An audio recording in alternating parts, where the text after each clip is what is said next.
War Within is such an incredible story. I must apologize to all of you for taking so long to return to this series. What's up everyone, James here, and we are back covering Transformers: The War Within. If you are new here, you'll find a link to the War Within playlist right here, below the like button and at the end of this video. Make sure to hit that like button. So a quick recap on everything that happened so far. Sentinel Prime fell at the beginning of the story. The Autobots were on the brink of being defeated by the Decepticons, and Archivist Optronics was chosen to be the new Prime. Thus, he was reborn as Optimus Prime when he received the Matrix of Leadership. And his first command as Prime was a planet-wide evacuation. That was an unpopular decision among the Autobots. Megatron enacted what I've been calling his Death Star plan, which was turning Cybertron into a cosmic dreadnought. He had the Constructicons refit Cybertron's ancient turbines he discovered, and then use the turbines to fire plasma into Cybertron's surface. The Autobots arrived to investigate the destruction it caused. Optimus had ordered the rest of the Autobots to continue the evacuation while he entered the tunnels to track down Megatron. He ended up falling deeper into Cybertron after getting attacked by the Insecticons. We ended the very last video we covered with Shockwave and the entire Decepticon army invading Iacon, attacking the Autobots' headquarters, the Decagon. That's everything that happened so far. From here, we're going to pick up with Starscream and the Seekers after getting outsmarted by Grimlock.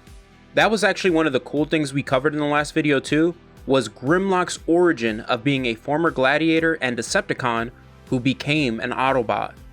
Starscream tried to manipulate him and told him about their plan of attacking an Autobot outpost in order to bring him back into the fold. But Grimlock left a message at the outpost saying he never liked him and had a bomb waiting for him and the Seekers. Now Starscream knows he messed up and tries to pass the blame onto Megatron. He tells Thundercracker and Skywarp that this mission Megatron sent them on deep in Autobot territory was a waste of time and a way to control them. However, Skywarp responds telling him to shut up because he and Thundercracker are pissed with him for revealing their mission to Grimlock.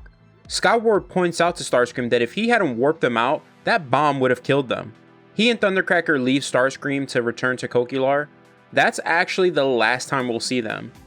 Speaking of Megatron, deep in the tunnels below Cybertron, Megatron receives a report from Soundwave that Optimus Prime is still functioning, and that he and the Insecticons are tracking him, that Ravage has his scent. Megatron demands for him to take out Optimus Prime because he wants the Matrix of Leadership. Now, why Megatron wants it, we'll find out in a bit.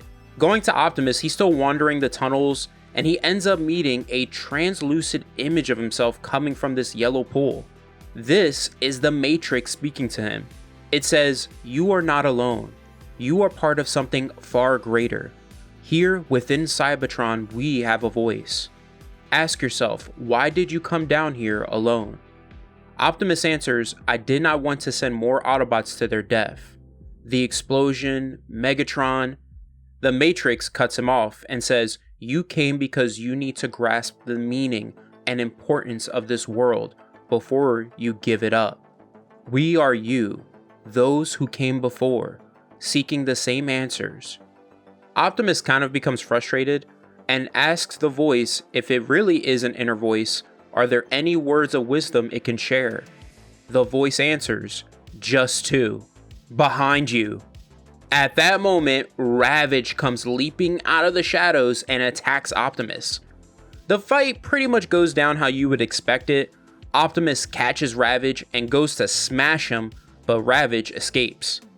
From here we go to Shockwave and the Decepticons continuing their siege of Iacon, trying to take out the Autobots' Decagon's defense systems. And I love Shockwave in this story, he's just so badass. Shockwave says, "No mercy, no quarter. Eradicate them all. I, Shockwave, claim Iacon in the name of Megatron and the Decepticons." Now in the Decagon, Bumblebee, Jazz, Skids, and Prowl, controlling the Decagon's defense systems, are doing their best to hold off the Decepticons' forces. Jazz points out though how the Decepticons attacking them at their strongest base is a stupid move on their part, but Prowl suspects this is a distraction that's part of a greater strategy. As that's going on, Grimlock is traveling towards Iacon. He receives a comm call from Prowl, who orders him not to return to Iacon. He explains that the Decepticons are concentrating all their forces on their base. It's a tactical error, because it's allowing them to regroup their Autobot forces elsewhere. He gives Grimlock a special mission, which is to save Optimus. Returning to Megatron, Starscream confronts him, because he figured out that Megatron has been keeping him out of the loop on his plans. This is where we learn the truth as to why Megatron started this war. And as this conversation is playing out, I want to point out that Soundwave, Ravage, and the Insecticons are closing in on Optimus Prime. Megatron reveals to Starscream that before the war, he discovered Cybertron's ancient engines, and figured out that Cybertron was once a living starship. If he tried to secretly repair the turbines, eventually the Autobot High Council would have found out. So he came up with a plan to keep them occupied with his rebellion while secretly repairing the turbines. He says, "You see, Starscream, it was never about conquest. The war simply masked the strategy within." In the same way, the attack on Iacon serves to leave Optimus Prime isolated. While the war raged and the engines retooled, a mecha-forming substructure was introduced, until ultimately, Cybertron itself will transform into a war world. Only one element remains to be acquired, an energy source potent enough to power this cosmic dreadnought, the Matrix. Now, Starscream responds by laughing at this plan. He calls the Matrix nothing but a ceremonial, showy ornament used for the faithful masses, not a real power source. He makes the mistake of telling Megatron he's been conned and deluded, and Megatron responds by straight up pimp slapping him while saying, "Never question me. The Matrix is far more than you realize." At that moment, Optimus has just finished dominating the Insecticons and Ravage. Soundwave is the last one standing. He tries to call Megatron, but Optimus grips him and speaks to Megatron through Soundwave's comms, and says, "Megatron, if you got something to say to me, say it in person." He then smashes Soundwave. Sadly, my boy Soundwave gets no respect in this series.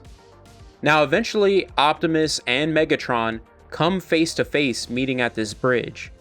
Megatron gets straight to business, telling Optimus he wants the Matrix. Optimus mentions that down here he can feel the Matrix, like it's a living presence, a voice from prehistory. He says, "You realize I can never let you possess it. I will die first." But before a fight can break out between the two of them, the bridge is fired upon. Optimus initially thinks it's Megatron going crazy, but it's revealed to be Starscream who blasted the bridge. He says, "It's about pain, Megatron, and you're about to experience a whole world of it." Optimus and Megatron fall. Sometime later, while he's unconscious, the Matrix speaks to Optimus. It says it has sailed the starscapes, tended budding galaxies, forever a buffer to the encroaching darkness. And now its fate is in your hands. Suddenly, Optimus Prime awakens. He wonders where Megatron is and how he even got here. When he observes there's no door in the room he's in, at that moment, one of the walls is blown into. Megatron, in his tank form, says, "Ah, there you are." Megatron's tank form looks so freaking cool. Dude has 3 huge cannons on his tank. Now, this is where we finally get Optimus Prime versus Megatron.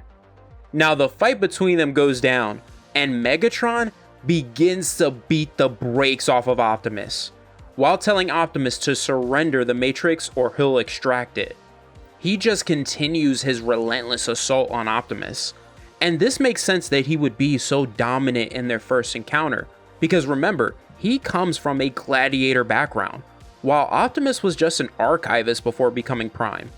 His power and skills all come from the Matrix, and he has yet to understand or unlock its full power. Megatron even points out the difference in their skill and background while he demolishes Optimus. He says, "Optimus Prime, what a joke. You'd think this time they offer me a challenge. Instead, they offer me a jumped up records clerk, carrying power he barely comprehends. They might as well have given the Matrix directly to me. Optimus asks what he wants the Matrix for. Megatron answers, because it is the original power. We're ageless, timeless beings, but we don't know our origins. Cybertron carries many secrets, and I've spent my life trying to unlock them, and the Matrix is the key to them. He then reveals to Optimus his plan of turning Cybertron into a mobile station powered by the Matrix. Optimus responds to this by throwing Megatron and telling him he'll stop him dead or die trying. Meanwhile, in Kaon at the Decepticons' base, Starscream has made himself comfortable and claimed leadership of the Decepticons. What's fun here though is when Shockwave radios in asking where Megatron is, Starscream answers, dead, a tragic accident. I'm calling the shots now, Shockwave. Shockwave gives him the coldest response, and I absolutely love it. He says, really? After I have broken the back of the Autobot resistance and claimed Iacon in the name of the Decepticons, we will review the situation. Shockwave out. Starscream just scoffs at that. He orders Motormaster to take all the information in Laserbeak. He says, I want to know exactly what Megatron was planning. If he was telling the truth, then I want to remake Cybertron in my own image. Returning to Grimlock, he gathers his team, which consists of Ironhide, Cup, and Wheeljack, which is a pretty cool team. This is where we learn what the Autobots are planning exactly. He explains to the team that they're not going to Iacon to reinforce the Autobots. The Autobots' plan is to take advantage of the Decepticons' tactical error and refortify elsewhere, raiding Decepticon arsenals and their outposts. In Iacon, the Autobots will hold out as long as they can, while Jazz will be overseeing the extraction of essential hardware and artifacts. That their mission in particular will be to save Optimus. However, Grimlock mentions, though it's a rescue mission, he still isn't convinced Optimus is worth saving. There will be kind of a philosophical argument between he and Optimus that will come later in the story, and it's awesome. Speaking of Optimus, he and Megatron are still continuing their fight, and Megatron is enjoying it. He kind of toys with Optimus. He discloses that when Sentinel Prime was faced with his own death, he tried to reach him by using doctrine and sermon to plead with him. He says, I wonder what your desperate plea will be. Optimus catches him off guard in his vehicle mode and rams right into him. He says, it's strange. Before I was full of doubt, unsure of my path or myself. But you have a way of making everything crystal clear, Megatron. You have to be... Megatron cuts him off by smashing into Optimus's chest plate while replying, oh, I'm sorry, were you saying something? When he plunges his fist into Optimus's chest again, the Matrix reacts. A huge blinding light flashes, and electricity comes screeching out of it, affecting Optimus and Megatron. They find themselves in a different reality. At Iacon, Shockwave and the Decepticon army are demolishing the Autobot Omega Sentinels guarding the Decagon, which honestly, I'm not surprised to see, because Shockwave is a beast in both power and strategy. Shockwave says to the Decepticons, finish this! Grind the Autobots and their precious High Council under our conquering feet. They eventually wipe out the Guardians and blast into the Decagon. In the Decagon, Prowl and Bumblebee prepare for the Decepticons' assault. It's just a badass image of the Autobots locked and loaded. Prowl orders them to pick their targets that they need to hold out long enough for the outlying regions to be taken. Now Starscream, with the information now Laserbeak possessed, discovers the hidden mecha-forming substructure, aka the hidden layer, in Cybertron where the turbines reside, and he has some major, insane evil plans of his own. But before we see what that is exactly, we go to Grimlock sometime later after his team has descended further into Cybertron. They end up discovering Cybertron's turbines, and this is when Grimlock realizes what the Decepticons are up to threatens all of Cybertron. They spy on Starscream with the Constructicons, overhearing him ordering them to reroute the turbine's power. Grimlock orders the team to shut down whatever Starscream is planning, while he continues to look for Optimus. Now, where the Matrix transported Optimus and Megatron is Earth, in a vision of the future, where they witness the future incarnations of themselves battling. This fight between them takes place in the episode More Than Meets the Eye Part 2, where they were fighting at Sherman Dam. Megatron quickly deduces this is a vision of the future, and surmises that the Matrix is not only a window to the past, but also to the future. So since this is just a vision, and they're technically still on Cybertron, Megatron strikes Optimus, deciding to continue their fight. While they fight, the vision around them changes again, going further into the future, where the Autobots, led by Hot Rod, and the Decepticons continue their war as Headmasters and Target Masters. Cutting away from that for a moment, we see Grimlock finds the bridge where Megatron and Optimus fell, and he descends further. I love how his Energon sword can act as a whip. It's just so awesome. When it comes to Starscream's evil plans, we learn what they are. Scrapper tries to warn him that the shifting of the turbine's power requires intricate planning, but Starscream doesn't care. He wants to destroy Cybertron's surface and everyone on it as soon as possible, because he wants everyone who can oppose him gone. That would solidify his rule over Cybertron, and at the same time create a barren Cybertron that he could recreate in his own image. Cup, Wheeljack, and Ironhide overhear their conversation, and Wheeljack is the one to figure out what exactly Starscream's planning. A couple of the Constructicons discover them, and a firefight ensues. Cup tells Ironhide and Wheeljack he'll cover them while they stop Starscream. Now Starscream gets pissed and fires on the Autobots, and then points his null ray at Scrapper and tells him to hurry up and reroute all the turbine's power. Back to Optimus and Megatron, the Matrix returns them to Cybertron. Megatron tells Optimus that every time he tries to attack him, the Matrix protects him by changing the reality around them. When he goes to attack Optimus again, the Matrix teleports him away. Optimus is teleported to Grimlock. He tells Grimlock that they need to stop Megatron because of the quote, information he possesses. What Optimus is referring to is the visions of the future they both witnessed.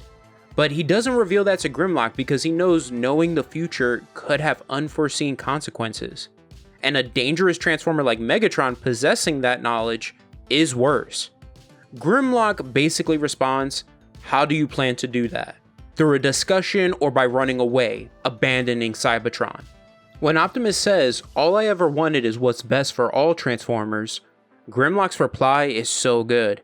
He says, but you not listen to them. They cry out for a strong leader, someone to make a stand here and now, but you turn away. You think I came to rescue you? No, if necessary, I came to bury you. He shoves his sword into Optimus's chest, handing it to him, and says, one chance, prove you have what it takes. If Megatron is problem, remove him. Permanently. Now this is where everything goes to hell.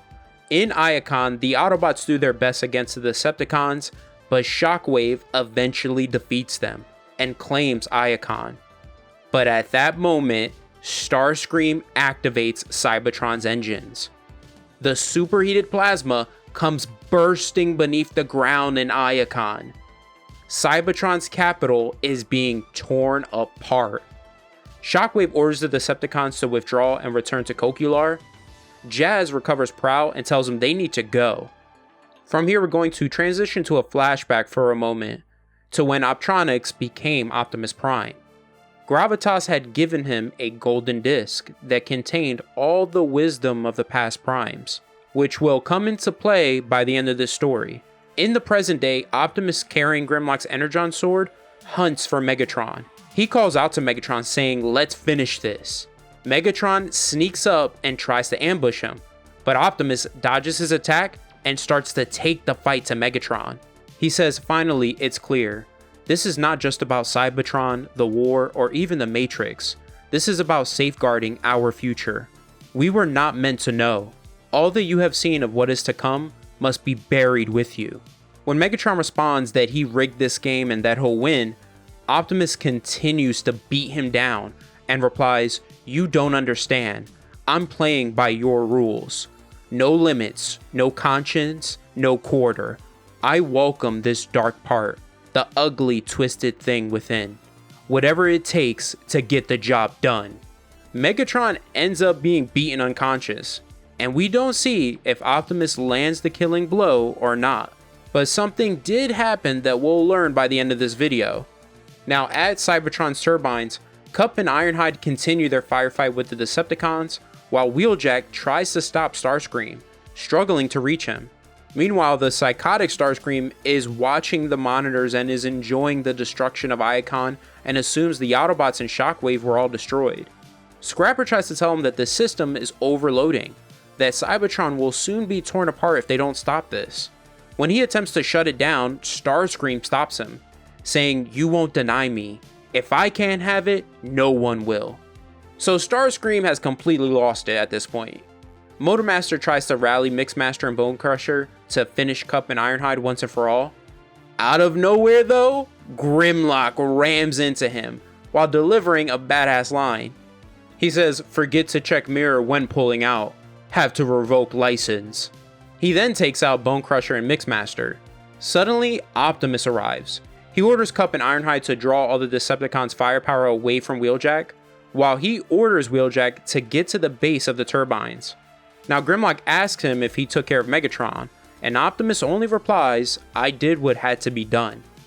Realizing that the Autobots are taking out his forces and are closing in on him, Starscream decides to escape.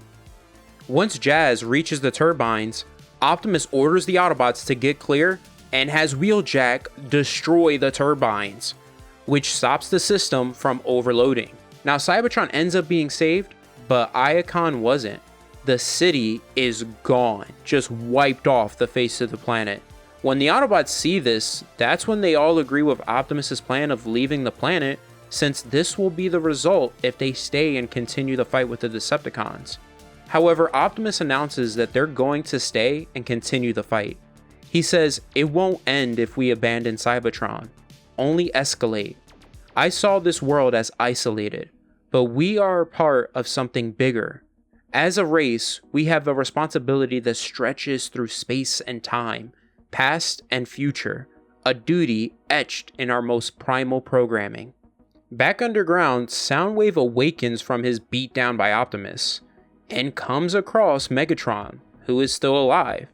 But when he asks Megatron what happened to Optimus, Megatron answers, "We fought. The Matrix, I can't remember." Sometime later in the border region of Iacon, atop the promontory, Optimus Prime tells Grimlock he understands what he goes through when it comes to battling his dark side.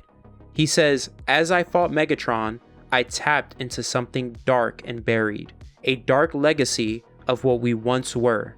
Had I killed him in cold blood, I would have given in, surrendered. We walk a fine line, Grimlock. The enemy is within. How we face it, control it, is what makes us who we truly are." When Grimlock asks about Megatron, Optimus reveals much of what he witnessed in the tunnels is gone.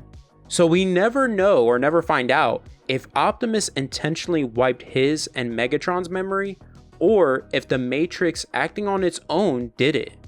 Optimus then shows Grimlock the golden disc, informing him that it carries the wisdom of the previous primes. But he tosses the disc away and says, "I choose my own path." That's the end of Transformers War Within. Next up will be the sequel series, Transformers War Within: The Dark Ages, where the Fallen rises. If you want more Transformers content, check out one of the videos right here and make sure you subscribe to the channel. Other than that, have an awesome day and always remember every day to go beyond.